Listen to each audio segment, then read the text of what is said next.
વડોદરા શહેરમાં પૂર્વ વિસ્તારમાં ધામધૂમથી પૂર્વક નીકળી અને દશામાની આગમન યાત્રા, જ્યાં જણાવી દઈએ કે ઠેકાણનાથ દશામા યુવક મંડળના દશામાનું આગમન થયું છે.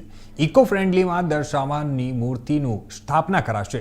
1990થી મા દશામાની સ્થાપના કરવામાં આવી છે અને અષાઢ વદ અમાસના દિવસે દશામાની મૂર્તિનું સ્થાપના કરાશે. ત્યારે જણાવી દઈએ કે 24 ઓગસ્ટના દિવસે મા દશામાના મૂર્તિ સ્થાપના કરાશે અને ત્યારે હજારોની સંખ્યામાં ડીજેના તાલે માઈ ભક્તોએ માતાજીના આગમનમાં ઝૂમ્યા હતા. ત્યારે ઠેર ઠેર મા દશામાનું સ્વાગત કરવામાં આવ્યું. આ ઠેકાણા દશામા યુવક મંડળ છે.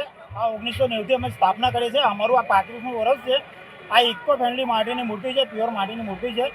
આનો કલાકાર જે તપન અન્ના જે ગોરવામાં બનાવવામાં આવે છે, બંગાળી કારીગર છે અને લાખોની સંખ્યામાં અહીં પબ્લિક દર્શન કરવા આવતી હોય છે ડેલી. 10 દિવસ અમારો પ્રોગ્રામ ચાલે છે. એમાં 2 ટાઈમ આરતી થાય છે. રાત્રે કંઈ ગરબાનો પ્રોગ્રામ હોય છે. રોજે લગભગ 35-40 હજાર માણસ દર્શન કરવા ડેલી આવતા હોય છે અને અહીંની શ્રદ્ધા એવી છે કે જે પણ કોઈની મનોકામના હોય છે ત્યાં પૂરી થઈ જાય છે.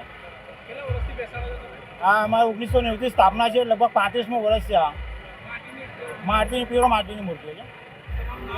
શંકરભાઈ